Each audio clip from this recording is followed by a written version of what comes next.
Can I have them now? They're all mine? They're all yours. Okay, thank you.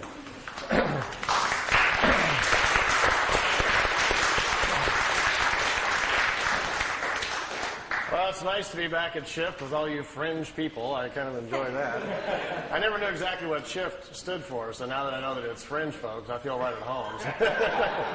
I got in. Someone asked me a while ago how I got involved in UFOs and what was the interest, and I had to. My mind kind of jumped back real fast. I was standing on the Great Wall of China. So you can do a lot of things and find out a lot of information. And most importantly, you can communicate or send signals directly to creation, the creative source, which is an infinite number of spirit forms just like ourselves, who we all have evolved to the point where they know how to create and run universes. And you sometimes will get answers back. What's the importance of this? This enables you to find truth for yourself. The ultimate learning system. If you have questions about yourself or life and you know the proper symbols and can open the doorways, these things are available to you. Well, imagine Billy, after sitting in this seat, at 7 years old, all this comes back to him. All the language comes back to him so they can communicate with him. And then he steps outside of the craft and is sent back home. He's standing in a forest, 7 years old, out in Switzerland. Craft disappears. He goes back home. For the next few years, his education continues. They challenge him to remember things that have happened to him in his past and so forth, all about himself. So he has a very interesting childhood. Now, most of us, when we're 8, 9 years old, we're working on spelling between the lines and figuring out, 4 times 3 and so forth and doing our painting projects. Billy made it through the 3rd grade. And at that point, one part of his mind was still learning math at the local school, and the other part of his mind is being crammed full of all these very high, sophisticated technical things that they want him to learn. As well as he can't sleep because at night the dream state is so serious and all the stuff are flooding into his head that we have a very confused young boy here. So he didn't finish his education. Instead, he quit going to school. His parents weren't paying much attention, so Billy would leave the house in the morning, go out into the forest, be left alone, sit down in the forest by himself at 10 years old, go into his meditative state. The stuff would start flowing in. He got educated in the forest.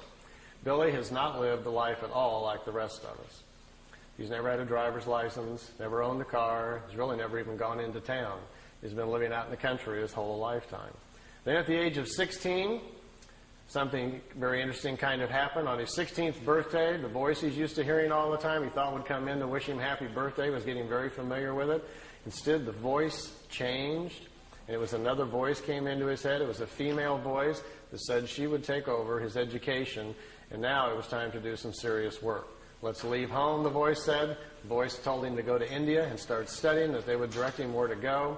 He was led out to India, to an ashram in Meiruli, India, where for the next 3 years he stayed in those areas and studied their philosophy, the different philosophies of man, went over into Tibet, crossed over there, studied with them, came back.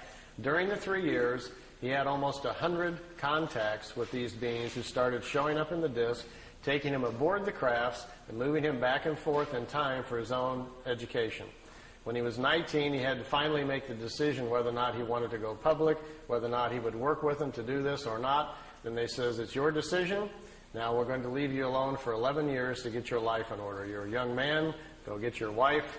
Go get your children started. Get your family started, and we'll be back. Well, he says, this isn't going to be real easy because I've already seen most of my life inside the craft. He says they have viewing screens that can show you the past or the future. He already knew who his wife was going to be. He already knew he was going to have 3 children. He already knew where he was going to live. He says, this isn't exactly fair. I feel like there's kind of a plan out there. I just have to kind of walk in the right steps. So he says, well, I guess I'll go to Greece where I'm supposed to go, and I'll be meeting my wife in about 14 days on the side of the road. And it happened, just like they told him. He met his Calliope. They were married on December 26th. He was 19, she was 17.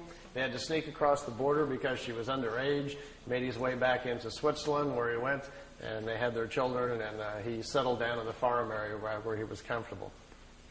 At this point, let me show you some of the pictures and things that happened to him. I know some of you have seen many of the pictures before, but I can see on some faces you haven't. We'll go through those rather quickly and show you some because they're always kind of exciting to see some of the pictures. I've got the slide tray going, and I'm on a leash here. Maybe someone could help me start the slide projector. And I think we'll have to slide a little bit this way now, so it'll go by this gentleman. You got really come to if you All right, well, let's see what happens to us here if we can get an image going here. Do we have any control over lights here? All right, light control. And let's see if we get a nice image here or where we're at.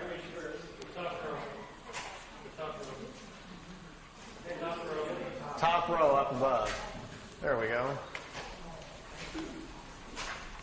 Well, we can kind of see them. Let's see. This light here is kind of getting on them, huh? How about if I kind of like this? Can we see okay? Now imagine if your young childhood has been like this and you've been in India and you come back to Switzerland where the rest of us in our normal life are, just getting our jobs and going to college, and instead you hear the voice in your head again. It says it's time to come out and start the meetings again, and the voice tells you to bring your camera this time, we're going public.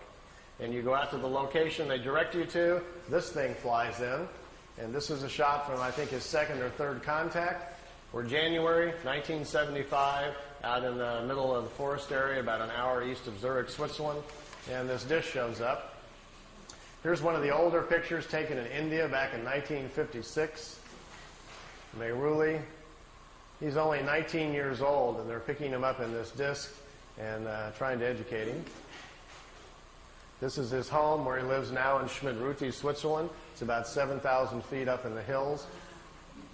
I took these. I stayed there for several months in the summer. Every night after dinner, I like to climb up on top of this hill because it's so pretty and just look out over the valley. I found, I kind of lost count, over 15 people in the area and who live there who have seen the disc, seen them come in by accident. So found 3 people who've driven Billy out to the contacts, watched the crafts come in and pick him up. And then one night I got to see them myself. I asked Billy if I could see them, and they came by and let me watch. I got to go out in front of the house and stand there with him and watch the disc come in and float over the house. So it's pretty spectacular when you actually see them. Here's one of the few pictures we have of it on the ground. Most of the contacts were during the daytime. They were going on almost on a weekly basis. Billy would get this familiar cooling sensation. He'd hear the voice in his head telling him where to go. He'd go out to the area that they've chosen.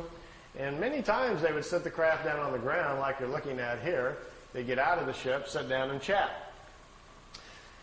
I think, to me, one of my most memorable memories of him telling me about the contacts was at the first meeting on January 75. A lady stepped out of one of these crafts, came over and sat down. They talked for an hour and 20 minutes underneath the tree. And Billy asked the lady, he says, "Who are you?" She says, "Well, my name, you can call me, the name that I chose for myself is Semyazi." And she says, "Semyazi, how do you spell that, or what does it mean? Is that a family name?" She says, "No, we don't have family names like you do. We don't pass the names on like you do. We've quit doing that. Instead, we've evolved to a point spiritually where we are more in touch with who we are as a spirit. We understand our incarnation cycles better. So we choose names which the name identifies the path of discovery we are on and the type of education we're working on during this lifetime. And in our language, the sound, Semyazi with a Z, means a woman with half the knowledge of nature. And that's her study. She's trying to solve more of the equations about nature in relationship to man. Well, Billy was trying to make his notes and was trying to write it down phonetically how the name sounded to him. So he wrote it out, S-E-M-Y-A-S-E, Semyazi. So all of his notes, that's what he always called her, but that's how she called herself. She said on that first meeting that they've been watching this for quite a period of time. Their race is quite old. They are descendants of people from the constellation Lyra. People from the constellation Lyra. And in the constellation Lyra, they say, is the oldest known form or civilization of the human form that we are. They don't know how old it goes back. Their records only go 22 million years, passed down from society to society. In our Milky Way galaxy, originally it is believed that there were 44 million planets similar to Earth, where the human form naturally evolved there on its own. That number has greatly expanded over the past few million years because of the length amount of time. There's been plenty of time for races to develop space travel, move out, and populate other worlds. The ancient Lyrians from the constellation Lyra apparently did this a lot, populated thousands of different worlds, and because of their seeds, we have a large human population, they say, in our galaxy. The history of Earth goes something like this. The ancient Lyrians came here the first time back about 22 million years ago. None of them stayed here. There was human life developing here naturally at the time. They didn't return again for a long period of time. History really picks up about 386,000 years back. At that point when they returned, 144,207 Lyrians came here to hide out from wars that were going on in the constellation Lyra where they lived. You may have heard that number before. It is presumed to be the number of light workers which will restore the earth back to a spiritual path. Well, it apparently refers to these ancient Lyrians who came here to hide out. When they came here, after they'd been here for a short period of time, it was discovered that they were here. They came from the home planets, found them here, took their ships and their technology and stranded them on Earth, leaving them here so they couldn't return back to Lyra. In doing so, all of them lived their lifetimes out, passed over, and their spirits passed into the other side around Earth. They were stuck here. They say historically that's how the white genetic got to Earth. The original Earth humans were the brown skin race. The Lyrians brought the white skin race here. 2/3 of the white people on planet Earth are of Lyrian or Vegan descent. The other third of the white race they're not sure about. It comes from too many different areas. They can't figure it all out. The Asian genetic on Earth is the oldest in incarnation cycles. It's 5 to 7% older, they say, than the rest of the people here on the planet. From Sirius, we had a black race come approximately 20-some thousand years ago, a very highly developed one, brought that genetic here. We have a blue skin race that lives underground. They don't like sunlight. They have a slight blue tint to their skin. They have a large community under France, and there's a large city still in the Gobi Desert where they live. It's a very old race. It's been on Earth almost for 30,000 years. Every now and then, some of them are seen. They come out of the ground in India. Every now and then, you might even hear strange reports about these peculiar blonde, blue-eyed, blue-skinned people, which really stands out in India. So we have quite a mixture of people on our planet. If you ever wondered how we all wound up here, it's quite obvious we all didn't come out of the same monkey, if you want to follow that line of thinking. So we're moving closer and closer, perhaps, to understanding our heritage. And with some of the tool sets and things that we're learning about going inside and finding out more about our past lives, we're beginning to find out more and more that the Pleiadians are probably correct. We come from a variety of different places around our galaxy, and Earth then finds itself in a very unique situation of diverse people all trying to make it on one little planet. They said normally on a planet, when you go and they find a new planet to look into, there is one race at about the same level of evolution and one color. That is the norm. But on our planet, we've had so much interference. We now have people a very wide range of age, a very wide range of spiritual age on Earth, which makes it difficult to get along. You have a lot of very old spirits who can't get along with the young, and vice versa. Our biggest problem, they say, is overpopulation. Imagine for a moment I handed out to all of you some glasses. Remember those 3D glasses in the 3D movies? Well, imagine that I gave you some that allowed you to see spiritual energy. Suddenly you didn't see physical bodies any longer. You just saw the individual spirit. And you could also see the creational energy that made up everything around us, including the planet. So I'll pass all those glasses out to you here for a second. And as you put them on, suddenly all you will see is these little glowing images of our spiritual energy. And if, let's say, we backed out into space so we could see the planet, we would notice that around the planet Earth there are several rings. The first ring forms after the planet cools, and the very first forms of low single-cell creatures begin to form on the planet. The first ring forms. These rings are the other sides for the different levels of spiritual life that's on the planet. They continue up to 7 rings for the different life forms. After the animal kingdom, the lower orders, the insects and so forth are formed. The highest order of life, which is us, comes into existence. We are the 7th ring around the planet at the top. And they explain this to Billy because something pretty interesting is going on. Normally, in that other side, there's a balance of people on the other side. If we are in balance and living our lives correctly, there are 2/3 more people on the other side there is in physical body. That's because at our age of evolution, the average turnaround time on the other side is 152 years. And if people are living 70 to 75 years, then they spend twice as much time on the other side in between lifetimes before they cycle back in and come back into physical life. Our problem right now, we have overpopulated the planet so badly that there are too many young spirits on the other side. See, what happens is, let's say there's 5 billion people here on Earth, which there is right now, over that, and tomorrow about 50 million women become pregnant. open up this window of opportunity for new spirits to come in. Well, with our glasses on, we can clearly look at the other side and see there's hardly any spirits on the other side. There isn't 50 million spirits to come in. They're already embodied because of overpopulation. Now watch what's going to happen. As you watch the other side, you will see little dots start appearing, little glimmers. Those are brand new spirits being pulled into the other side. They're coming out of creation. Creation will sense that there are new spirits needed to continue nature's natural cycles. There's nobody on the other side. Creation flows new spirits into the other side so the cycles may continue. But what's our problem? These are brand new spirits who haven't had any lifetimes yet. And when they come into life, there is no accumulated wisdom to provide their intellect and aptitude, so they will have a normal life like the rest of us. So consequently, we have people coming in who cannot even manage the bodies they're in. They're very short on intellect and aptitude because they have no experience yet. So we probably will label them either sick, ill, we'll send them off to the hospital thinking they're insane or crazy, whatever. They'll have a very difficult time of it, probably die at a very young age. They see this as our biggest problem because we do not understand spiritually what our existence is about and how we really work with nature.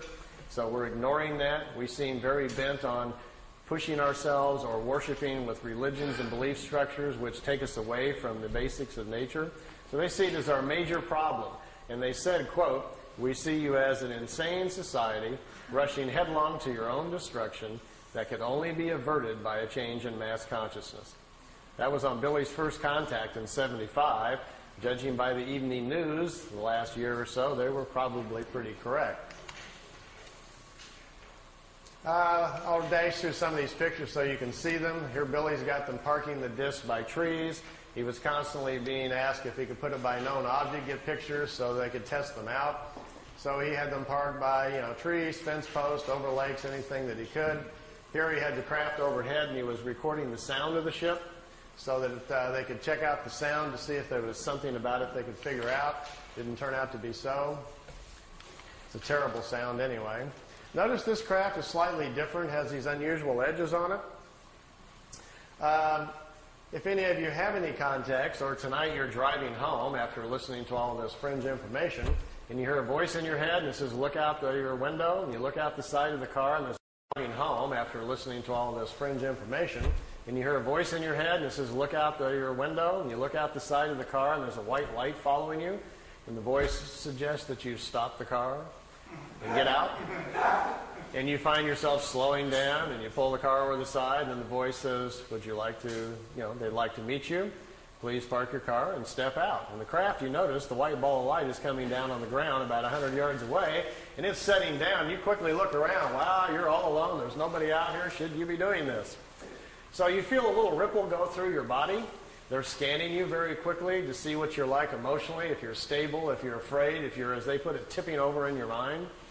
If you are, which you might be getting just a little excited because it's actually happening, they will send you another feeling to calm you down and let you know all about them, that they're friendly, that this is going to be a good experience, and suddenly you'll find yourself with all sorts of courage and so forth. Find yourself parking the car, actually getting out of the car going, can't believe I'm doing this. I'm actually walking out and meeting the spaceship. Craft sets down on the ground, lights go out, somebody walks out of the craft and walks towards you. As you get closer, you feel this ripple go through your body again. They're calming you down. What do we do when we meet somebody? We generally ram out our hand and shake hands, don't we? And then we shake and we get a feel of that other person, and then we check them out physically, look at their eyes and so forth. And we size each other up very quickly to see whether or not we're going to be comfortable with them. And we make a quick snap judgment about whether or not we like this person, and et cetera, et cetera. Well, they don't do that with a handshake. They do it mentally. And that last ripple they'll send through you is kind of their hello. You will know all about them. You will feel them emotionally, and they will make you feel comfortable, so there's no need for the handshake. The time they get up close, they may suggest something like, if you're not in a big hurry to get home tonight, if you'd like to go for a ride on the craft, we can take you aboard the craft. We'll take you anywhere you want to go in the universe. We'll explain all the mysteries to you.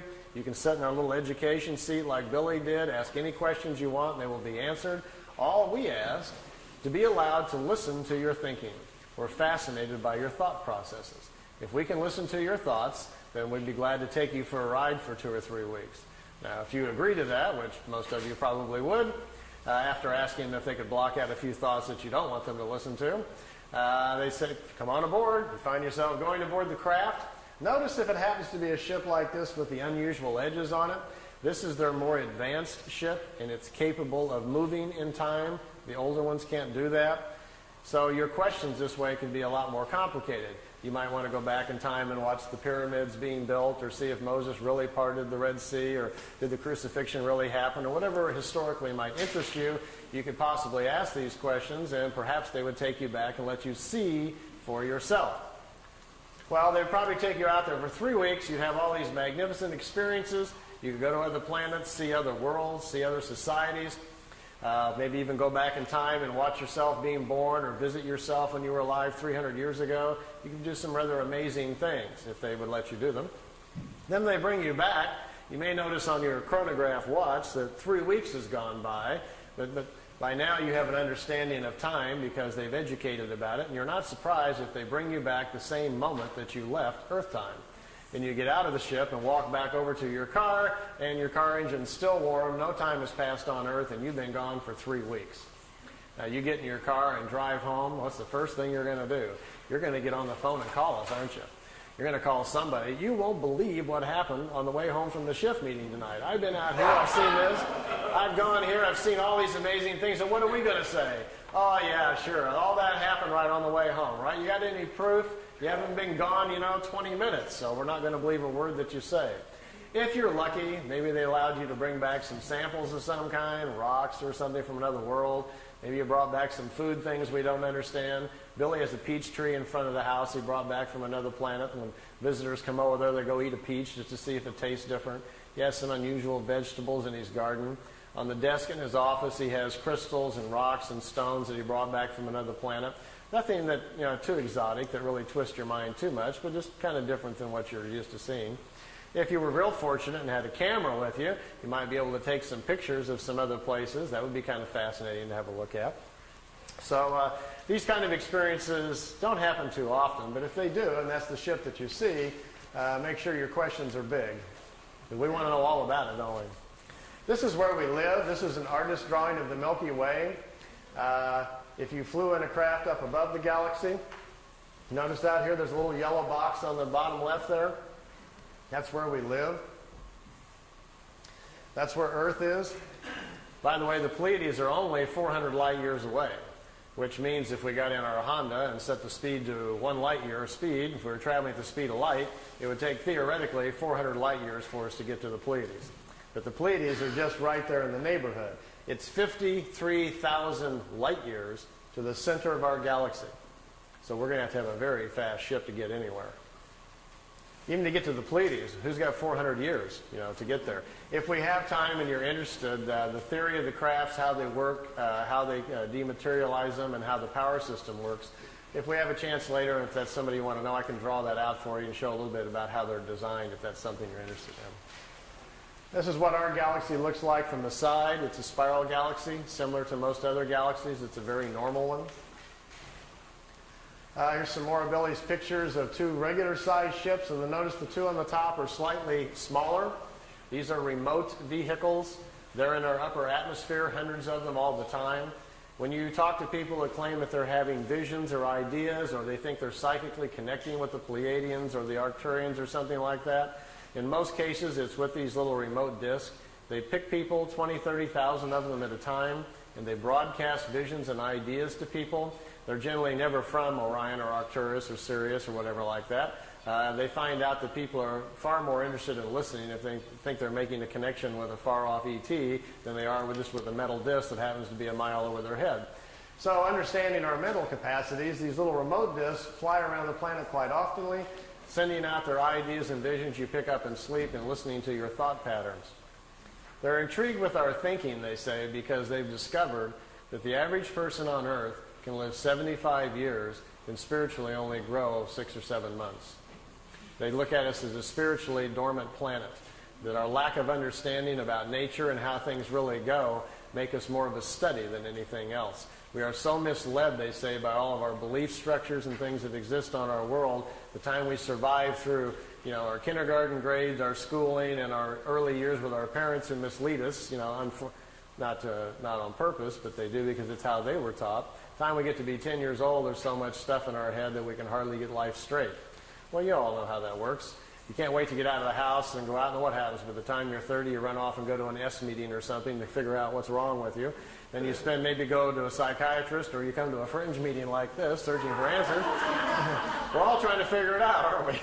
And usually about the time you get to about 40 or so, you kind of getting a handle on everything and figuring life out. By the time you're 50, you got it nailed, but then, you're going downhill, and gee, you wish you'd have known all this when you were 18. So our problem is we just need to live a lot longer, don't we?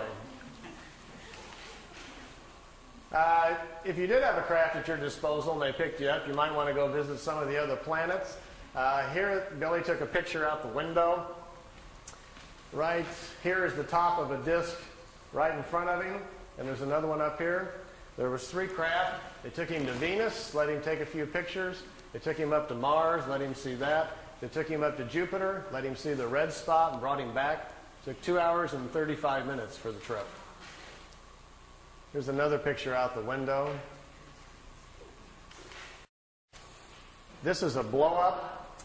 When the pictures were being taken back, and most of these were shot in 75 and 76, by the way. The pictures, the agencies, the CIA, and most of the intelligence community were very fascinated by this when it was going on. This is actually a computer blow-up. It's a process picture. It's been digitized back in the 70s by a CIA office in Zurich, Switzerland. They were trying to understand the propulsion systems or learn something about them from these things. And this was one of the pictures they chose. Billy really didn't get that close to the ship. It's just been enlarged and filled in. But it makes a very dramatic-looking picture. For those of you who might be slightly scientifically oriented, let me give you a crash course. See this bar right here? This is a very important factor in what makes this ship work. This craft basically doesn't produce what we would call anti-gravity. All matter is comprised of atoms. Follow me on this. It has electrons and protons. We have electrons spinning around a nucleus, right? So the concept is that anywhere you would go in our atmosphere or in the universe, anywhere you go, there are atoms or subatomic particles that have electrons.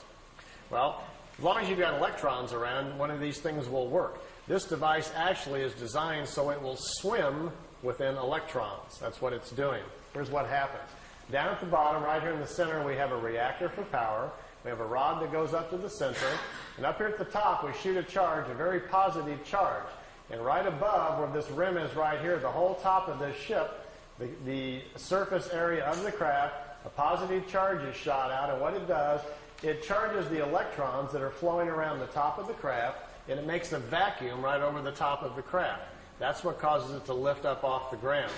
Because down in the bottom, out in this area down here, the charge is all different. There's a negative charge put out by the reactor down here. There are 3 capacitors on the bottom, 120 degrees apart. When the capacitors fire, a negative charge goes out the bottom, but the capacitors do not work if the craft is too close to the ground. The planet itself grounds out the charge of the capacitors. So they have to lift it off the ground before they can have the capacitors charged up. So that's the purpose of the vacuum at the top. And this right across here is an interesting kind of metal which separates the positive charge from the negative charge, because the surface of the craft is highly charged by this intense field that's going on. So you have to separate the two. We have the charge at the top, slowly lifts the disc up off the ground. It gets up about 12 feet. The capacitors down at the bottom, there are 3 of them. They're in a triangle form down at the bottom, charged up. As soon as they kick in, the flow of electrons then moves down the side of the ship, gets out to the edge, and electrons have a very peculiar nature. They will not turn a corner. And when electrons get out to the edge of the right out here, they accumulate. And this accumulation, as soon as the charge gets high enough and they accumulate to a certain point, a field goes all the way around the craft, and that's what you see glowing at night if you see a disk. When the field gets up to a certain frequency, voila, we've got propulsion. The ship is then isolated within its own gravitational or magnetic field, and at that point, basically, the bottom of the ship is chasing the top of the ship, which is in a vacuum. And you've got a way to move a craft around. Now, if you accelerate that with a tremendous energy force they have within the reactors inside, which, by the way, are no bigger than the size of a football, it's an implosion system with no radioactivity. You can put your hand on it while they work. They're very small. That creates a strong enough energy field that you can move around anywhere you want to go. So if you're thinking of building one, by the way, the more of the science stuff, how to create the charge, the voltage that you need, and the other things are on a website I put on the web. If any of you are interested in that, I'll give you the address later on. You can dial in and read the whole thing, and perhaps you can build one or something. If you do, bring it to the next shift meeting, and we'll all go for a ride. This is Billy's landing tracks. You can see them down here, the 3 landing tracks where the crafts sit on the ground. It's kind of reminiscent of crop circles, isn't it? Here Billy's got his tripod out in the foreground, and the crafts are off in the background. Here we've got a regular-sized ship and 2 little ones again. Those little remotes. This is a different kind of craft. It doesn't sit down on the ground. It floats. The bottom of the crafts are flat. Burns the ground up pretty good, though. There's one at night. It wasn't a solid craft. It was just more of an energy field. Billy took several pictures of it. We have about 20 witnesses that also took pictures of this. It changed shape.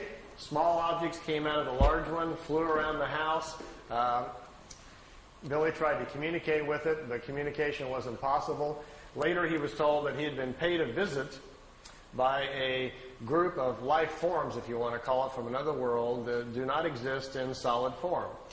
That there are many kinds of life in various shapes and forms, and some of them are non-physical. And the non-physical ones can move their essence or their energy field, or whatever you want to call it, to where they want to go. They get together in groups and kind of like jump to different places that they want to go to. Kind of like biolocating, I guess we might call it. And what you're looking at here is a picture then of a life form that exists in a non-physical form that biolocated to Earth for whatever reason, perhaps just curious about Billy. These are the last photo sessions taken in 1981.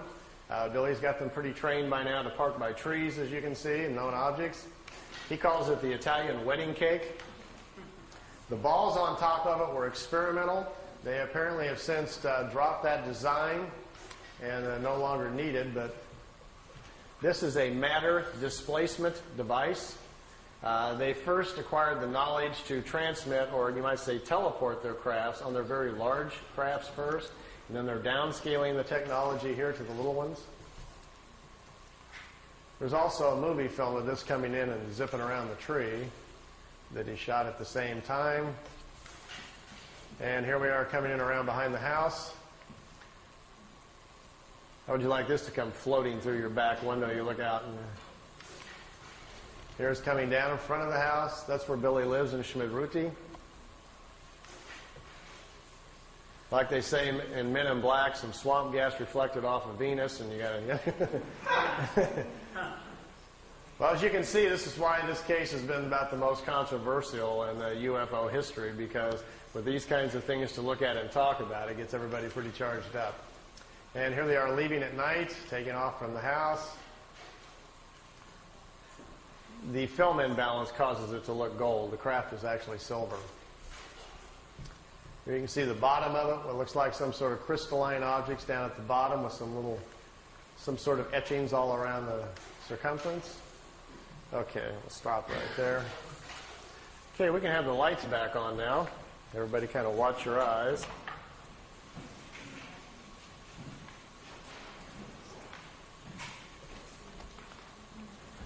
We're back. Meier's contacts went on till 78, ended in October 78. The time I got there, they were pretty much all over. But I didn't go there really to see the ships. My own personal interest really was what we might be able to learn from these folks. You know, it's not going to be that far, probably in the too distant future, maybe sometime within the next 50 years, they are going to land on the White House lawn, or somebody's going to. And we're going to have open commerce with life forms from other places. We are going to meet the family of man in the universe sometime. It's going to happen sometime in the future, probably when, after we've gone through some changes and grown up a little bit and got more responsible as a planet, somebody will probably decide, okay, it's time perhaps to make connection with us. These Pleadians, anyway, say they're not quite ready to do that and think we're really several hundred years away from that before they are interested in any kind of open commerce. And I asked Billy, I said, do that and think we're really several hundred years away from that before they are interested in any kind of open commerce. And I asked Billy, I says, why is that? He says, well, evolution comes into play here. They're a lot older than we are. They're still physical. They still have children like we do. They still have to eat, but not very much. They only sleep perhaps an hour or two out of each 24-day cycle. They don't eat prepared meals any longer. They've extended their lifespan now up to about 1,000 years. So they're living in a much different kind of society, as well as the main difference, he says, is their mental. He says talking to them is like interrupting a monk in the middle of meditation or something. And then you find out the monk has an IQ of 1,000. You don't even know what to say to this person.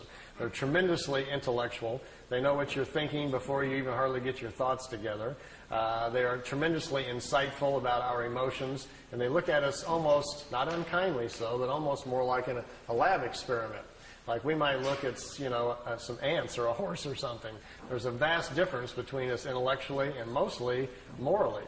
He says they've evolved to a point on their world where they live a lot different than we do. There's this very small population there. There's only around 400 million people on the world. We have 5.5 billion people here. If you've traveled around the world very much at all, this is a pretty crowded place. The planet itself looks like there's nobody on it when you fly up in the air a little bit. But then you go to our cities and we're all just standing on top of each other, aren't we? You'd think we would spread out a little bit and share the space, but of course that's not good for zoning laws or making money, so I guess we won't do that for a period of time. They have no major cities on their planet because, for one, they don't have economics like we do. They don't have government quite like we do either. They have more of kind of a wisdom system where they find the smartest people in certain areas and put them in charge of certain things. What a concept.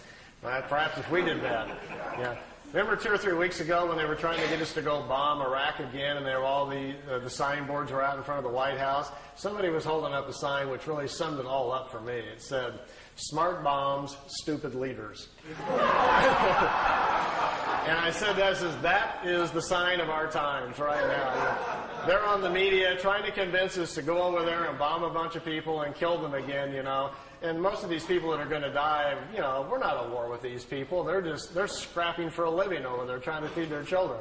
So that's where we are at as a country. We have smart bombs but stupid leaders. So we obviously have to make a few changes here. On their planet, for instance, if you have a Department of Agriculture, we would all get together and find our 10 smartest people about agriculture, and we would put them over here in a building, call it Smart Guys About Agriculture, and we would ask them questions.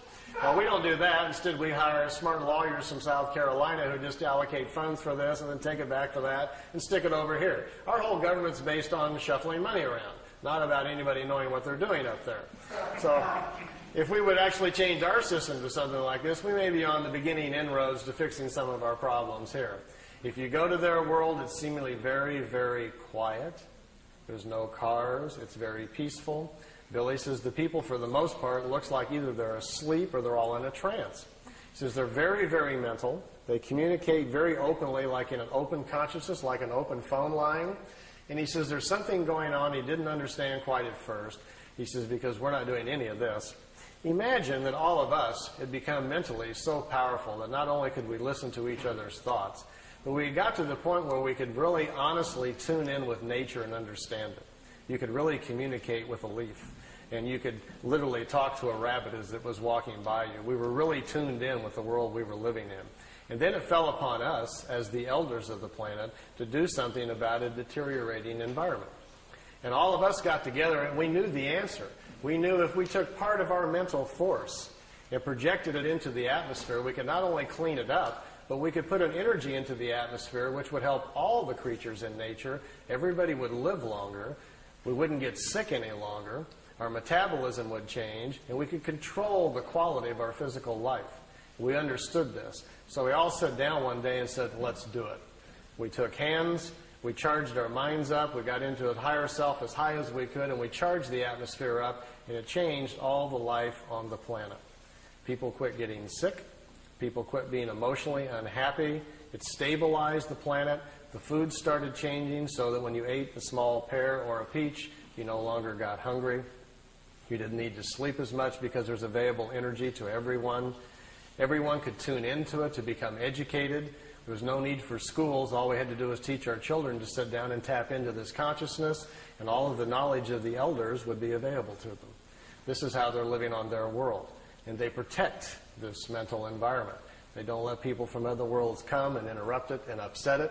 If you and I were to show up there with our cameras and our tape recorders, wanting to, have them stand in front of a tree so we could take their picture, they may accommodate us, but Billy said even when he was there, he continually felt like he had to be quiet, like he was in a church or something, like he knew he was upsetting something going on. He says they don't like a lot of visitors because normally the visitors aren't tuned into what they're doing mentally. And it's looked upon like a virus or a sickness in the atmosphere when lower life forms come to visit. I told Billy, I says, but I thought they'd ask you on a couple of times if you'd like to come back and live there. He says, yeah, you can do that. And I says, well, how would they do that? You being a much younger life form, or even me or somebody else, if we went to live there, I mean, they would let us do that? And they says, well, it's possible. They brought some people there. He says, they might put you in an out-of-the-way area. But he says, they have a way of redoing your thinking. They can fix your brain right up. I said, how do they do that? And he says, oh, it's a thing that happens, and he talks, his English isn't very good. He says, you know, before you're born, when you're inside your mother, he says, between the 8th and the 15th week is when your spirit sends the information to the mother about who's coming in from the other side. And there's a signal, a pulse signal that comes into mom's DNA that says such and such is coming in, so we need to create a brain network that's strong enough to contain all the accumulated wisdom that's coming in. Now, once the brain is formed with mom's DNA and this new signal that comes in, he says, as the body begins to form, after about the 4th month, he says, when there is commitment, when the spirit is ready to come in and it looks like we've got to go here, we're going to have a full pregnancy, he says, then something happens in the acids in the brain. He says, there's a copy of all of your accumulated wisdom from all of the lifetimes goes into the brain and the acids in the brain. And that's what kickstarts, so to speak, your consciousness, creates your thoughts. That's why one child is so different than another when they come in. You got one that's screaming, wild, yelling, throwing fits. The other one's very quiet and smiling, just wants to watch television. This is what sets up your personality and your character traits when you come in. It's that initial download of your personality as you're flowing forward from lifetime to lifetime. It's your operating system that's coming into play. He says if you were to go to a Pleadian world, they can transplant the acids in your brain and change you overnight. He says you even get choices, almost like designer choices. What would you like to be like? They can take the acids from other people's minds and so forth and put them into your brain, and it only takes about 24 hours, and you are changed. You are, for the most part, it's high-speed injected learning. But he says the trade-off is you're no longer exactly you, because who we are as a personality and as a character is a large reflection of what we know, how we think, and how we act. And all that's going to change very, very quickly overnight. So you would have to be willing to put up with that. You're going to go through some dramatic shifts in personality, as well as your intellect is going to dash forward very quickly. So usually what they do is they kind of like pick out the style that you need. If you're a scientific person, lean that way. If you're a more nature person, whatever it is you might be leaning towards, they can give you these kind of injections, so to speak, slowly over a period of a few weeks and very gently change you into a different person. You get up to their speed mentally. And the nice part, he says, is as soon as you pass over and finish that lifetime, it carries forward. That wisdom carries forward. That wisdom carries forward into your spiritual self. They'll teach you how to do it. Then your next lifetime, it sticks. So you've, in effect, kind of taken a shortcut in the evolutionary cycles and skipped a few lifetimes down the road. So there are potential shortcuts. It is quite possible to do that. I think what I'll do here, I've got some movie film, too, of the crafts flying around, and then I want to do a little drawing and go over some of the mind and spirit things we've learned from them about how levels of consciousness and thinking and so forth. I didn't get to do any of these things the last time I was here, so I thought that might be kind of entertaining tonight. But before we get to that part, any questions you'd like to ask about ships, Pleiadians, landings, anything else? Anybody got a question about anything you want? I'm open to ideas. Hi. Hi. What kind of contact have you heard is still happening, say, in the last year and a half or so? And are you still in contact very much with Well, I was at like 86 or 90. All these pictures were taken 75 through 78. The last photo session you saw, that last ship was in 81.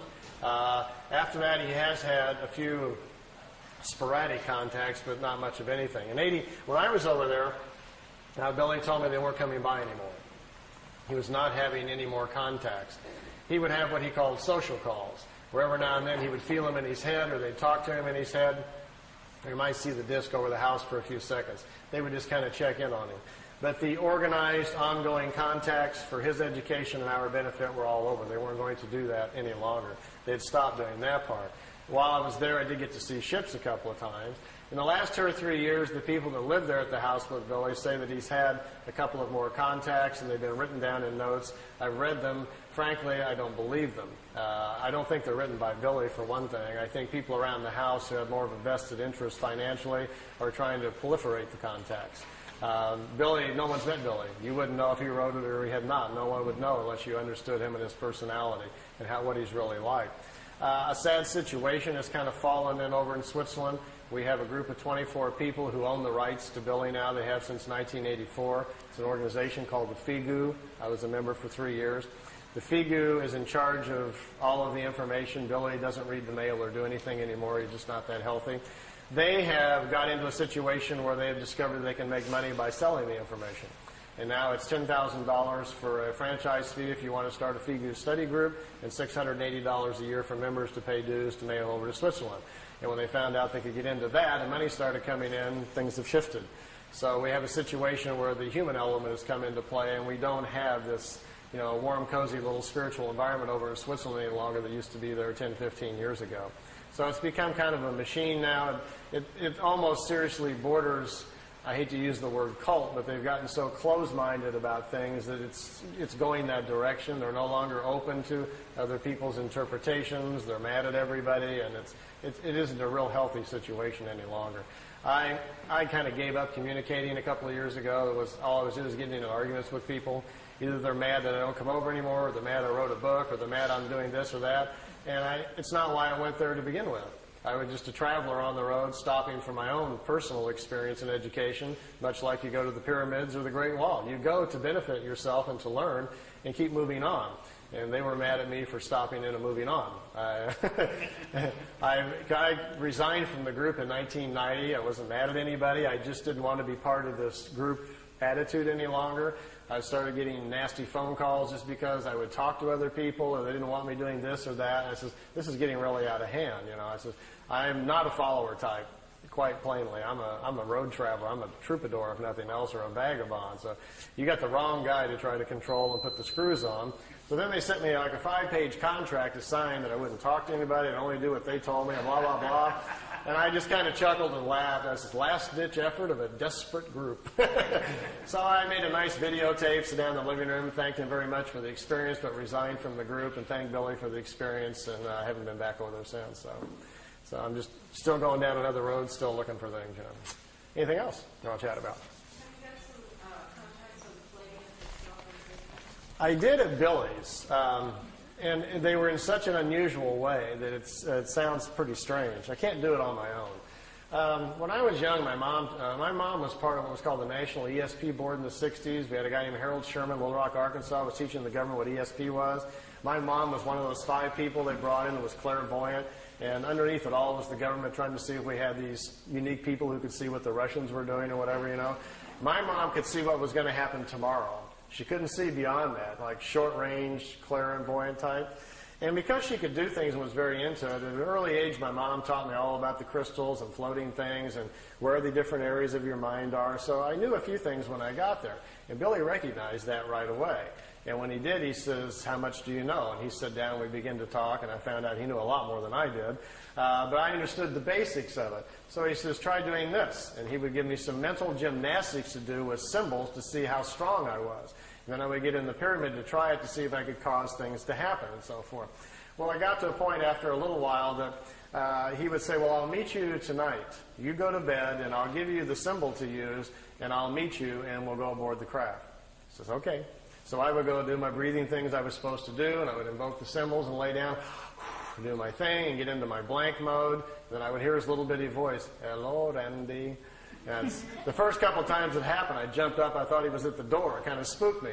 But he wasn't at the door. He was up there waiting for me. Billy gets out of his body as easily as you and I walk out the front door. He gets out of his body, and then he came to get me.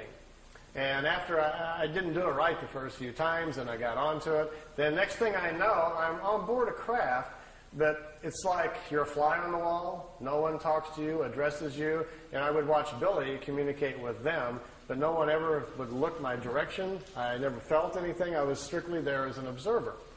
And I don't know how he actually did it, but I can't do it on my own. I never got to go out on a craft all by myself physically or anything, but I had months of experiences like that.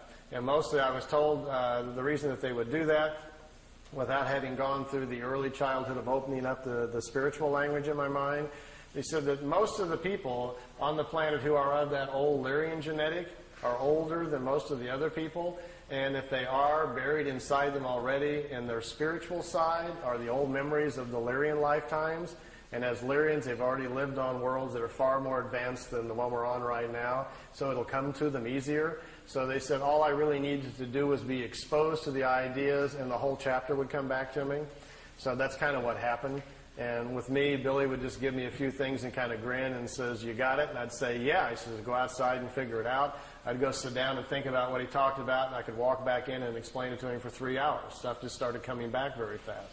So he says, "We don't need to teach you as much as we just need to wake you up. And once you're awoken, then you can go do whatever you want to with it." So that's the kind of context I had.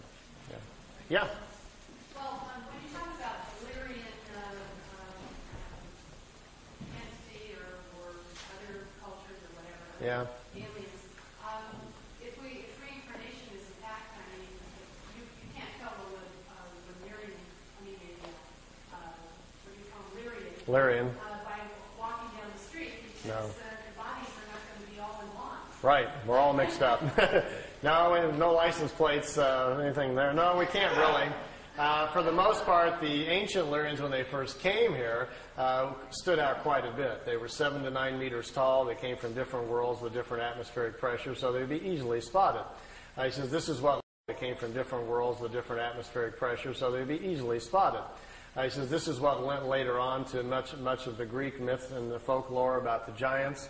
The Lyrians also are the people who in the past have taken earth people and mixed them with fish and with animals and other things, creating the old stories of mermaids and different things. Those things actually kind of happen. But their bodies, after a few incarnations, will deteriorate down to normal size because of the sun that they're living within. It will come back down.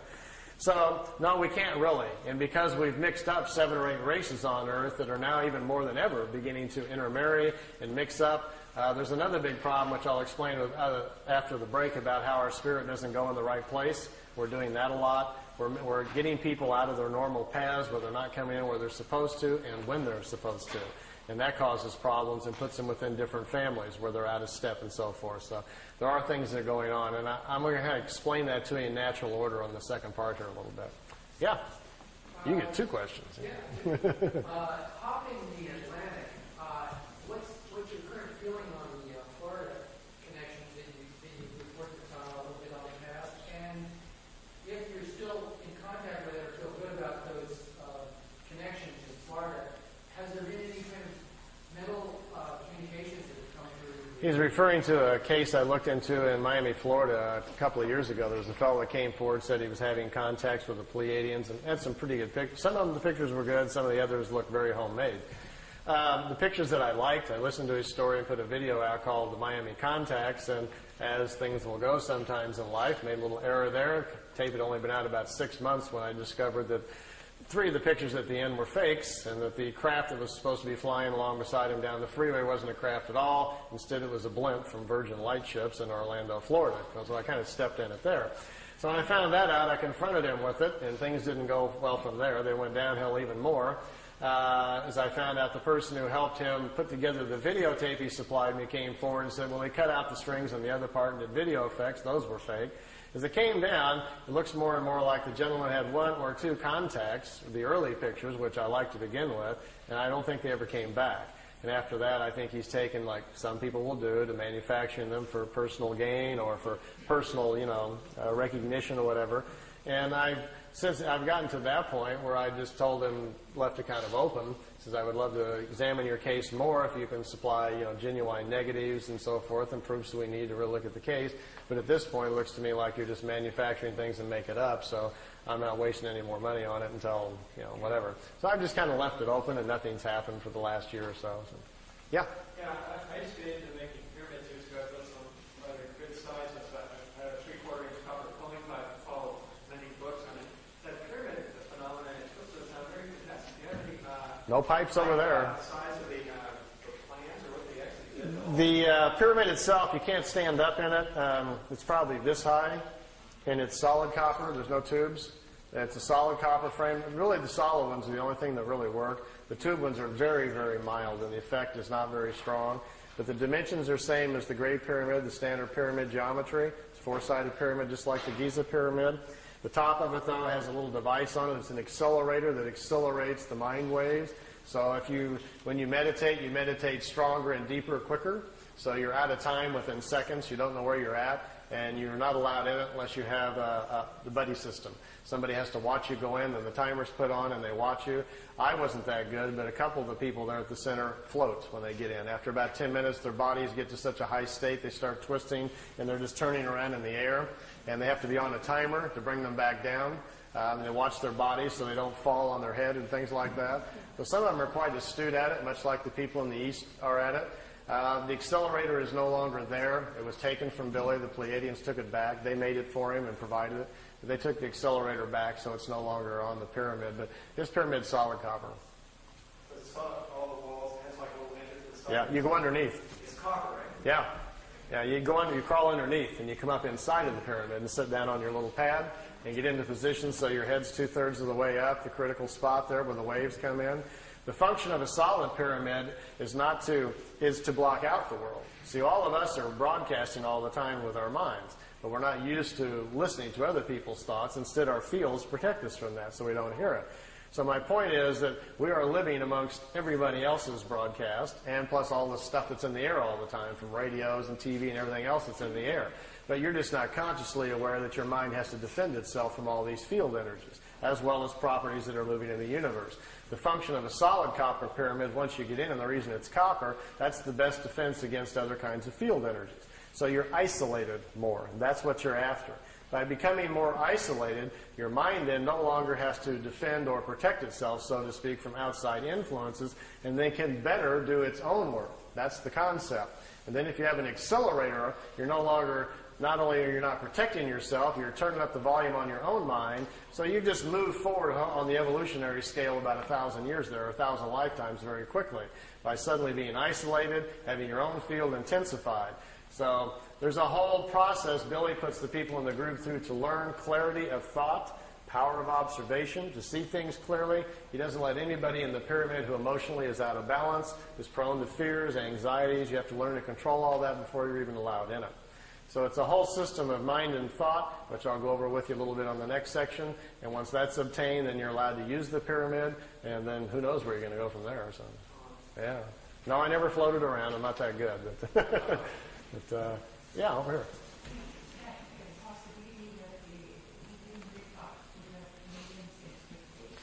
They said that they were, after the third year, they told him that expectations were 32%. That's about where it was at. The contacts were stopped because Billy's health was failing rapidly from trying to control the group around him, which was getting very out of control. Once the people around him learned what was going on, it settled in on them, the levity of what was happening. This concept of being special set in on too many of them, where they thought they were better than everybody else and they'd been handpicked somehow for the planet. And that thinking got carried away and the group just got very out of control. And at that point, they says, we stop at this point. It no longer serves our interest. So to them, in many ways, and they told Billy throughout the 3 years, that much of this is a test to see how people will respond with open contact with us. We'll have physical contact with you. The people that live around you, we will not have physical contact with, but they will be made to know it's for real. We want to examine what happens to the human condition when it tips over, when reality steps in and, takes over your current thinking. And most of the people at the center did not do very well. The original people all became, like, as Billy calls them, pit vipers. All snapping at each other, jealousy, infighting, arguing. Suddenly everybody hated each other, fighting over money, who's sleeping with who, and it became a real nightmare. So Billy was like, stop, stop, stop. This is becoming a madhouse, and then at that point they stopped it. It went a lot longer than expected. Let me show you something. See these tapes? This is Billy's whole 3 years of meetings. There's stacks of paper this high, all of his notes. I took them and put them all on audio tape. This is the whole 3 years of his meetings, and they're in chronological order. As you listen to the tapes, it will tell you, even after about the third or fourth meeting, already they were considering stopping. because they could see that it was too fragile for people. He says, we can only take this so far. So they decided to kind of test it out. And all along, all throughout the contact, they were always very concerned about that. In almost every meeting, they would discuss someone living at the house, how they were thinking. This person is dreaming incorrectly, becoming very fearful. This person is becoming overwhelmed with their... Every meeting, they would discuss someone living at the house, how they were thinking. This person is dreaming incorrectly, becoming very fearful. This person is becoming overwhelmed with their ego, and they're starting to get jealous. This person is trying to make the other one look bad. They were studying everybody's human condition. And so to them, it became kind of like a laboratory thing, and Billy was kind of like sitting in the middle. He's got all these 10, 15 people in the house behind him that are going berserko, and then he's trying to keep his cool and get them to keep coming back. I think 4 or 5 times on there, he's literally almost on his knees, please come back. I want more education. Let's continue. And they kept saying, like, that's enough. It's time to stop. And at the end, the last contact in October 78, they put him under what they called a probation for a year. If everybody could get themselves together and calm down, they would start them again. But it got worse. Instead, people just went nuts around the house, and Billy says no more, so they didn't come back anymore. Yeah. Those big volumes that Wendell Stevens put out, early portraits, translations, how complete or accurate? Wendell Stevens was the original investigator on the case. That's how I found out about it. The notes, Billy's notes, the 1,800 pages of all of his typewritten notes, Wendell has a set and I have a set. And Wendell made the messages from the Pleadian books out of those. Wendell didn't change anything. What Wendell did was leave things out that he didn't think people were really ready to hear, and mostly that was pretty much all the spiritual stuff. Wendell's not comfortable with that. You must remember that Wendell's more of a nuts and bolts, chase the UFO picture kind of guy. So it was his decision just to leave a lot of that out of the books. But from what I've read in him, Wendell didn't make any effort, neither did I, to try to change anything. And we just figured, let the marbles fall wherever they do. My book, The Pleadian Mission, is a little different. I actually went to Switzerland because Wendell and Lee wouldn't give me all the notes. And so when I was traveling on my next trip, I said, I'll just go to Switzerland and get them myself. So when I did, I was interested in all the stuff that wasn't in the Messages books. Of course, the Messages books weren't all out yet at that point. So what's in mine is pretty much, most of the book is 67%, 60 to 70%, mostly the spiritual stuff, which is what I was particularly interested in. The book isn't about the UFO case. It's about the Pleiadians, how they live, why they came here, all about Earth, our history, what a creation is, what a universe is, all about the incarnation and the cycles and everything. These were the questions that I had, and that's predominantly what's in my book. So your book is your book a summary then? Yeah, in my words. Yeah. And I think in some ways, not to put Wendell's down at all. I'm a big Wendell fan. I love the guy. But my book is probably more accurate at the things I talk about than his, because Wendell wasn't interested in a lot of those things. Wendell felt obligated to put it out, but didn't care that too much about it. And there's a lot of places in Billy's notes where things are not explained well, and they just didn't get it right. And then later on they fixed it, and Wendell didn't know about that. So Wendell didn't take the effort really to look into things that much because he wasn't that interested in it. Of course, reading the translations are an exercise in masochism. I've got one set of them. I used to make sets of them every now and then for study groups. People, the whole pile of them. Yeah, they were translated by a German student who didn't speak English. So he got a dictionary and transliterated it, just word for word without fixing the grammar. So it's as you read it, after you read the first few pages, that you're about getting a headache trying to figure out where the adjectives are. Why isn't the adjective over here? And we don't speak that way. But then you get used to it. You get a flow after a while, and you kind of look at sentence by sentence, and then you start reading them a little bit better. So the translations are lousy. The first 3 books of the 18 books I had translated in beautiful English. I paid $2,500 a book to a translator. I was going to do the whole 18 and then put them out on the market. And I just gave up. I couldn't afford it for one thing. And about that point is when I decided to get out of the figure, so I just gave up. And I had put the whole thing on audio tape, so I figured that was enough. And then I picked out the more interesting parts of all the notes and put it in the Pleadian Mission book and stopped there. It's just too big of a task. You have to do the whole thing. There's also some other books that Billy didn't give me, but which I read over there. There was 2 more books that Wendell doesn't have and I don't have. There's actually 20 sets of the books. But the last 2 There's very little information from the ETs at all in it. The last two are all about the people in the house arguing. All the fighting, people were suing each other. One guy called the sheriff on another guy, and there's somebody sleeping with somebody. It's just a big soap opera, and that's why he never released those. He never gave them to Wendell either. It's a real interesting study of what happens to a small group of people in a remote area when something like this happens to them. They were just overwhelmed with it, and the human condition went crazy. So, now, none of us would do anything like that, I'm sure. But yes, I could write a whole other book just on the soap opera of my life inside the figure, all the stories and everything. But I'm not so much into the messenger, I'm into the message, so I really wasn't looking at any of that. I went over there for my own self to get educated, and that's all I really paid attention to. Well, let's take a little seat break. I see a lot of people squirming. And men's room this way, and ladies' room is that way. And I'll be at the table. He's down and they're punching everything. You might want to squirm around in your seats just a little bit so you can see the TV. I've got a little extra videotape you might kind of enjoy. I mentioned earlier about those of you who on the way home tonight might catch a ride and get to go see a few things. What kind of food? Meier says he never saw them eat anything but like apples and peaches and oranges, just fruits and stuff. They don't eat. He says in their homes there's no kitchens. They don't make meals. He says basically they almost don't eat. They would just go nuts at a Jack-in-the-Box, I imagine, He says they kind of munch. He says they don't have to eat very much. They eat very small quantities. And something in their atmosphere controls their metabolism. They don't get hungry very often. And they don't sleep very much. They go sleep like an hour and a half and 2 hours on a 24-hour-a-day cycle. But he says they're in deep REM within a couple of minutes. They just fall out like they're dead. They wake up in about 2 hours. They're totally revitalized. And a lot of them sleep even less than that. So he says they're far more mental. They've gotten to a point with their own evolution where they're more in control of their whole body mentally. And so things are a little different. We're a little out of control with our bodies. So,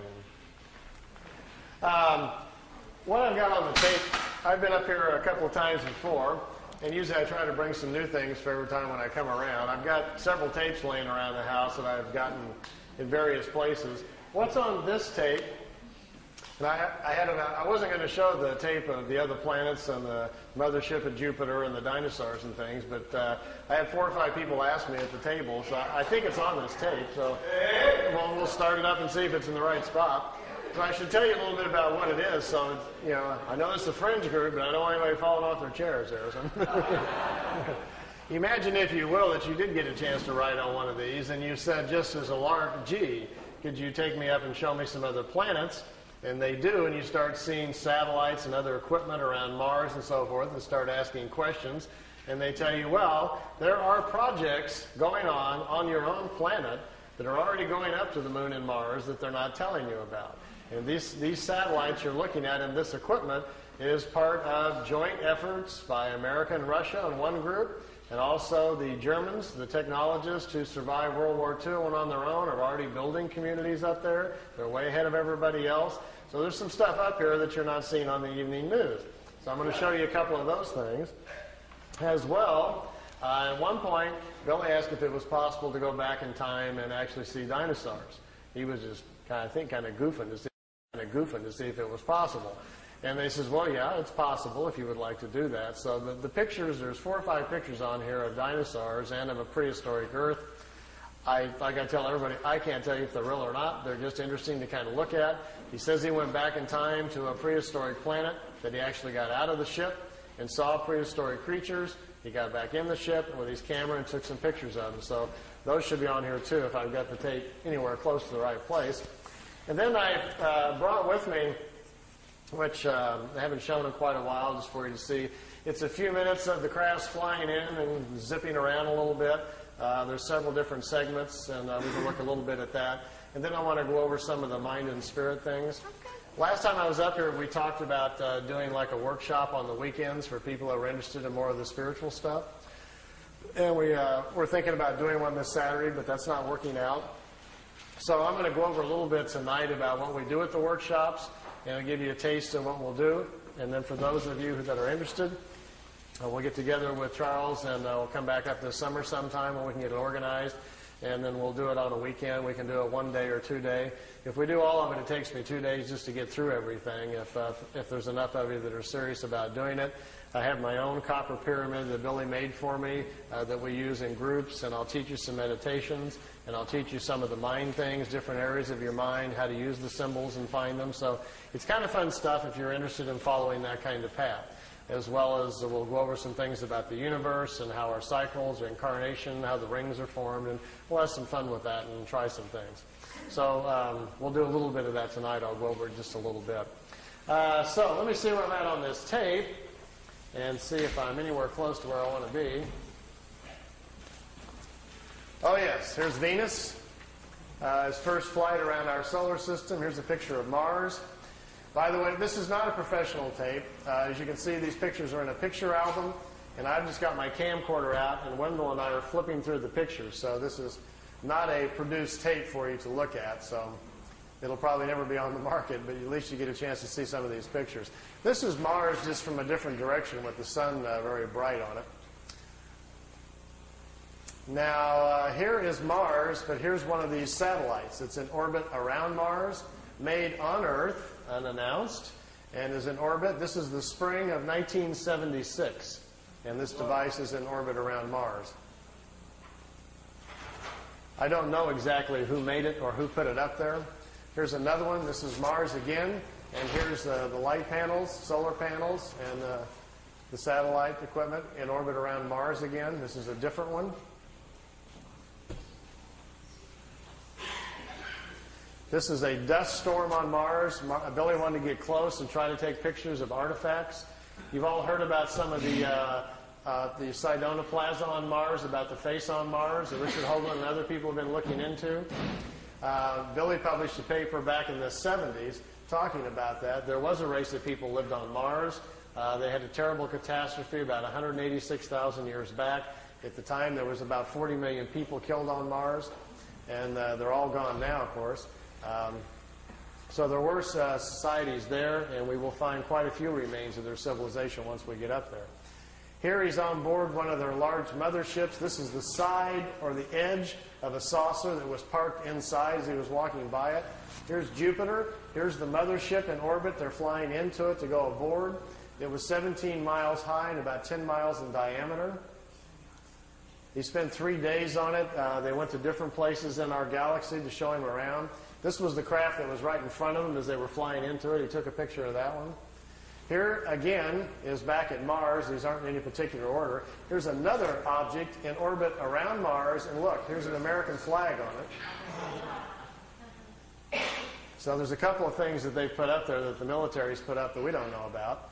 This is a picture of Billy in a suit. He's on a prehistoric planet to see the dinosaurs. He's got a breathing apparatus on. This is a Pleadian man. And they've stepped outside of the ship so he can see the animal life on this prehistoric world. Got his picture taken, too. That's pretty good.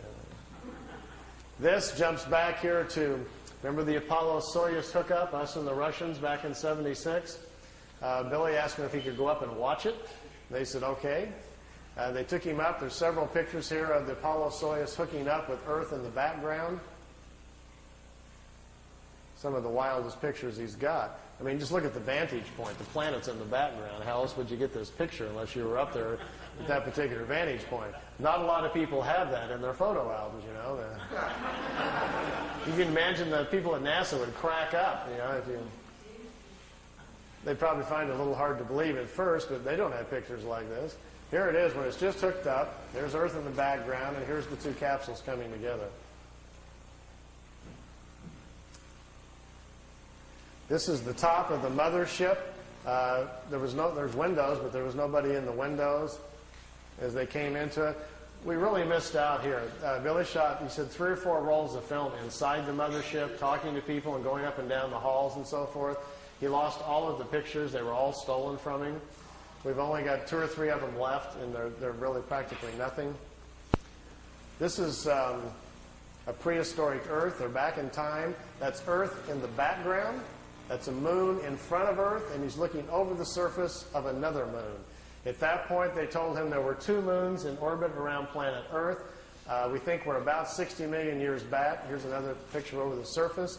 Neither one of those moons is currently the moon that's in orbit now. The moon that's in our orbit now, they say, has only been there around 5 million years. Look at this one. This is another piece of equipment in orbit around Mars, and it's huge. It's like a space station, and it's in orbit around the planet. It's also from Earth. We haven't heard anything about that, have we? Here's the dinosaur pictures. Billy's back inside the ship, and there's a viewing screen in the craft, and he says he's taking these pictures. Here's our first dino. He's got kind of gold-brown skin, got large hind legs, short forelegs, and a head that looks kind of amphibian, like a vegetarian type. Here's the second one. There's a bird here apparently dropping some food or something. Is that Charles? Charles dropped his food. This one's pretty hard to see. Here's the head of some sort of creature crashing through some bushes here. It's hard to tell. I know it's probably hard to see these anyway from back there, but just the idea that someone could actually go back in time just really gets my brain going. There's a bird. There's his eyes, some pretty nasty-looking teeth.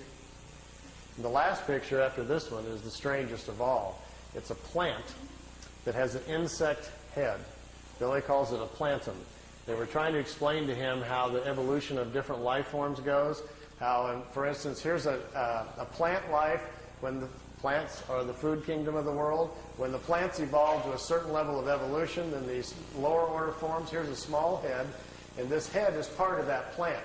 There's these 2 little eyes. It's an insect, the beginning of insect life on the planet when the food kingdom has evolved high enough. There are 7 different stages, they say, of spiritual energies or creational energies on a planet that create the many different kinds of life forms. There's a transition from one kind to the next. Ours is the 7th or the last one. We have to wait until the animal kingdom has raised the evolution of the body material. We have to wait until the animal kingdom has raised the evolution of the body material high enough so our cycles can start. Okay. Oh, I didn't know these were on here. These are some of the Miami pictures. Some of the ones that I didn't put on the tape because I'll kind of go through them here. Here's the kid in Miami. His name is Manny Escondon is his real name. He's taking notes. Here these discs came in. His girlfriend took the pictures. These are flat-bottom discs. They're made on Earth. They're called Vril discs, V-R-I-L. They're manufactured down in Brazil. They also have a factory down in New Schwabenland in Antarctica. There's another picture. There's a news copter came in. Look at the first 3 discs.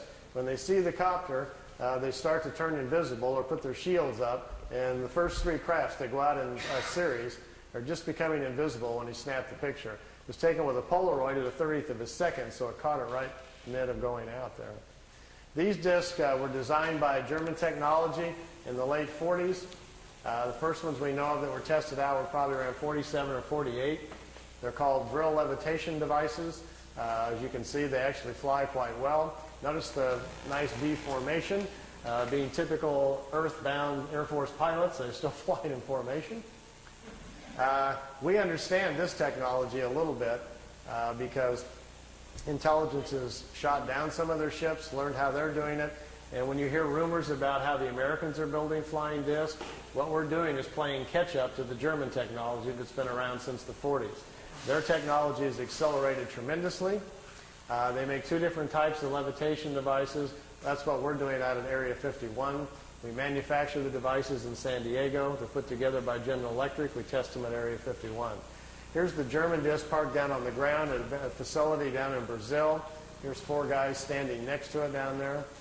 There's a whole row of them. He couldn't count how many were down there. He had his Polaroid with him and grabbed a few short shots here. Over here's 2 guys here on a craft coming in. You can see the 2 guys standing here. And down here at the bottom, which I know isn't clear, is one of these old bell-shaped crafts. Many of you are probably not familiar, but there was a fellow named George Adamski back in 1962 who claimed to be having contacts with people from Venus. This was the craft he was taking pictures of. George's contacts were real, but he wasn't having contacts with anybody from Venus. The blonde-haired ladies that were inside the craft were actually from Brazil. That's where the crafts were flying out of. They've been making them down there since about 1947. They find it very convenient if they make contact or land somewhere to tell people they're extraterrestrials, and we're very open to it. If they tell them, hi, we're part of a German intelligence group from Brazil, people would freak out. I got my camcorder and I've got my micro lens on here, getting as close as I can to this picture. It's a very, very small Polaroid picture that's about that big, and it got wet in the rain. He left it in the windowsill, so I've ironed it and put it on paper so we didn't lose it. And I'm copying it with my macro. Here's the whole picture. Over here is one of the old bell-shaped discs. There's one in the air. Notice the platforms they're sitting on. There's a guy standing here. There's a guy over here just coming out of this disc. I'm trying to get real close to the bottom of it here so we can see what they're like. This is an area, if you look on a map, I've got a little videotape over there if you're interested in learning more about this information, called Space Cities. I've narrowed it down to about within a 200-mile range where this facility is at and what they're doing down there. There's the guy standing there. The discs sit down on the platforms. Remember earlier I was telling you about how the condensers charge out the bottom to have to charge the field up? If you get too close to the Earth, the charge dissipates because it's grounded.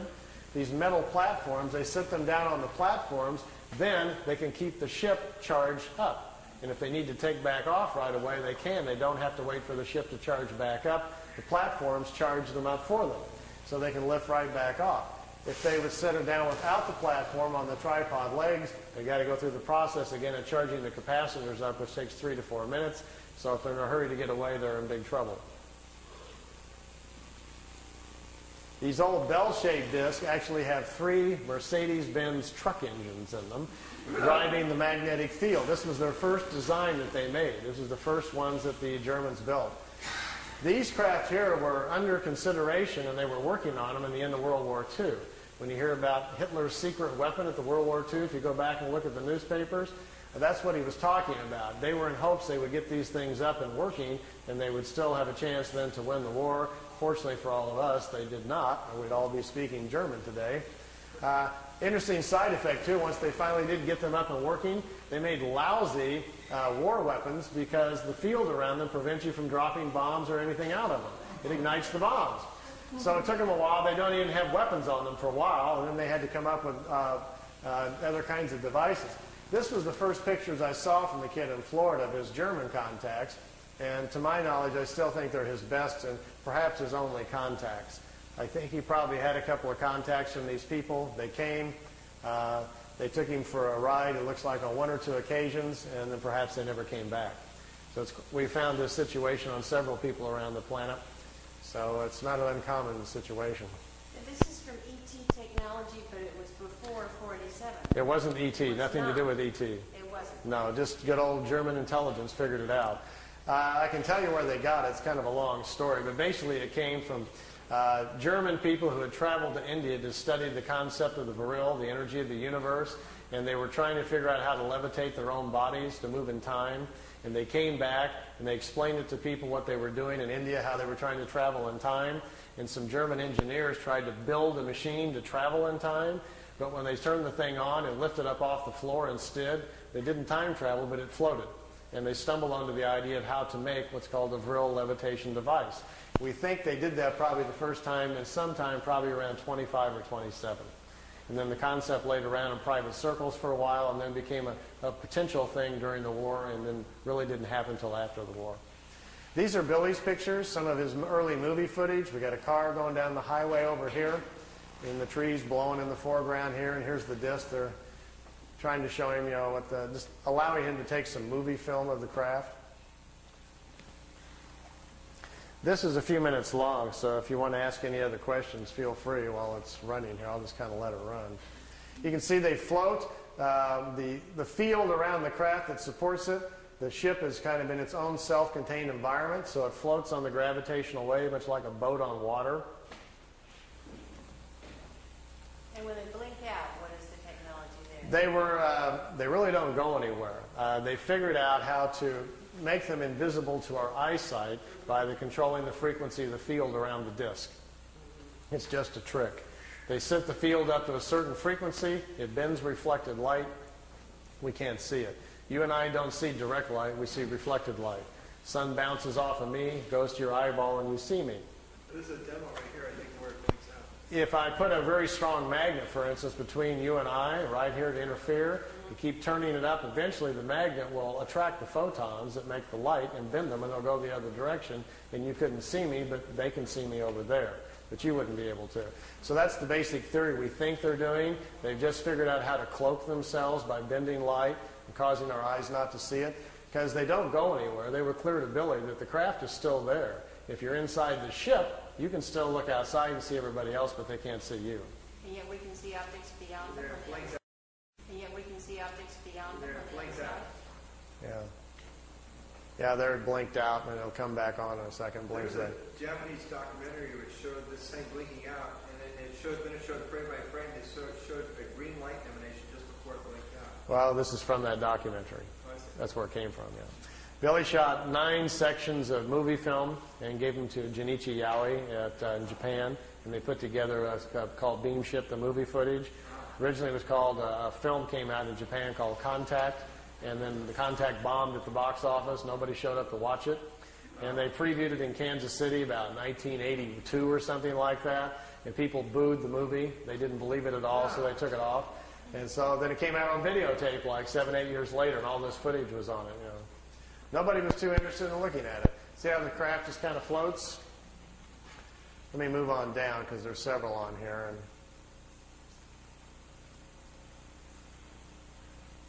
Billy's not really zooming in. He doesn't have a zoom. That's the Japanese cameraman excited. What you're looking at is Billy was in his living room showing this footage on his own movie projector, and the Japanese came over with their video camera in the living room sitting next to him, and they're taping off of his screen. So that's where we get this. Here's another section we're flying in. I'll kind of fast forward through some of these because I think it's kind of long. So, and how many ships can you look at, huh? This one's kind of cute because he's walking out in front of his camera, and he's trying to get them to perform some maneuvers, do something sensational for the camera, and they don't understand what he's talking about. And he will eventually get bored and just quit. You know. And there's the craft sitting out there floating out in the background.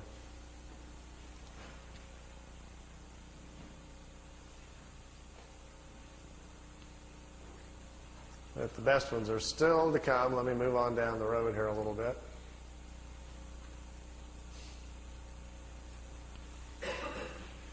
The ones that are made by the Germans or by anyone else on this planet, how far can they go?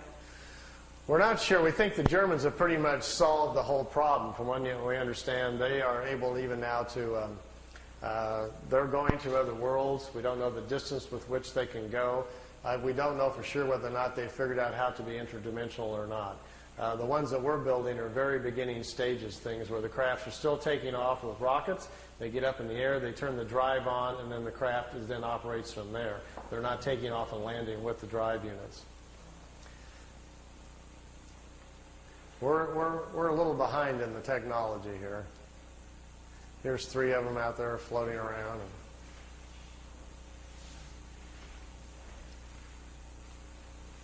Does anyone else have a link with the German? How with the Japanese? You know, that's the curious thing. I think at certain levels of security, obviously, on this planet, everybody knows what everybody's doing. So it's at some point up there in higher levels, everybody knows what the Germans are doing, what the Americans are doing. We don't know. We're the last ones to learn about it. But I tend to think that the Germans have probably, I like this one, that races across and then wobbles. There is some cohesion, if that's the word, between America, England, and Germany, but I'm not sure exactly what it is. I think we've tried to get along with them at some point to get information from them, but the people in Congress know that the United States is not interested in having open contacts with a renegade band of Germans. Everybody's going to yell Nazis and scream, and it's not going to work. Are we dealing with the Nazis? Apparently not. After the war, they were very fragmented, separated, and went their different ways. The group that's building these discs apparently the ones in Brazil and the other factories over in Tibet apparently have gone off planet, met ETs, and become very spiritual oriented on their own quest and don't hang out with the others any longer. So it's not really very clear, but I think in the future that's what's going to unfold, what we're going to find out, what's been going on the last 40 years here on our own planet.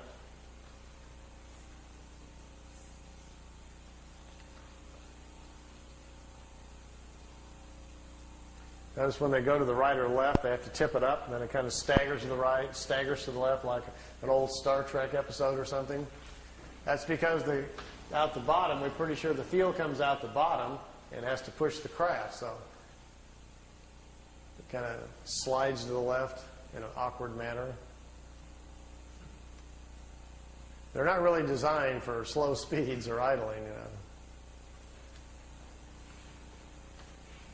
So they can go really fast against the... They're not very good at slow speeds. But this thing about traveling beyond light speed to convert into like spiritual thought energy? Lights, please. One more thought on that, and then we'll kind of get off the engineering here. You obviously can't go that fast. We already know there's something called the mass speed correlation theory, where we cannot accelerate any matter beyond a certain point and it implodes upon itself. That we already know. So even if I had a ship here today, we all got aboard for the price of admission tonight, we're going for a ride. We went out and got in the ship and got inside of it and punched the button to say, go to, where do you want to go? Let's go to the Pleadian and say hi to the folks. Well, we couldn't fly there in the ship. It would take, even if we went the speed of light, and we'd be going 400 years to get there, so we don't have that much time. So they have obviously come up with some methods to move the craft much faster. I've had a couple of talks with independent engineers that are designing things, for JPL and NASA on what their theories about it, just to see if they were thinking along the same lines at all. I says, how are you ever going to accelerate anything that fast? He says, well, you're not. What you're going to have to do is make it interdimensional. You're going to have to change it from a physical form to a non-physical form so it can move at the speed of subatomic particles. And when we do that, we're not sure what's going to happen. That's kind of what they're doing. They dematerialize the craft. It's converted into a non-material state that contains its own map or programming. And then when it's in a non-material state, it's no longer in reality, in the three-dimensional world. And once it's not there, it steps out into what scientists generally call hyperspace, which is another reality where material matter doesn't exist. And there, time is different. A single second in the timeless is equal to millions of years in reality. So you can benefit from that, like stepping into the fast lane. And then, if you have correctly included your mapping and parameters within your non-material state on where to go, you can zip up and down the universe then in hyperspace in a non-material form, going wherever you want, and the clock is standing still. They said the idea of folding space isn't real. It's a clever thought, but that's not really how you do it. Space is not being bent or folded. You're just changing your own essence to do this. So then you go to where you want to go, and the real trick is to be able to put yourself back together and stay within the same time frame. Because here's the clue. Once the craft is in a non-material state in this hyperspace, if the particles that you are now existing in slow down, you come back in time. You'll re-enter in the past.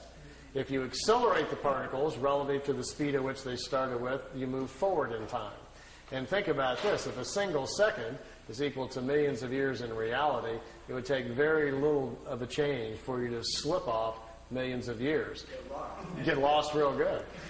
They said that the universe is literally full of beginning time travelers learning these concepts. That these secrets are very closely guarded because to understand them also begins to unlock the matrix of the universe and gives you access to knowledges which is very, very dangerous. So they don't teach anybody this stuff. They say they guard it very closely. It's too dangerous. They being the ETs. Yeah. It's not healthy to learn, and they say until people earn their own responsibility with it. Okay, I got a little drawing board here. That's great.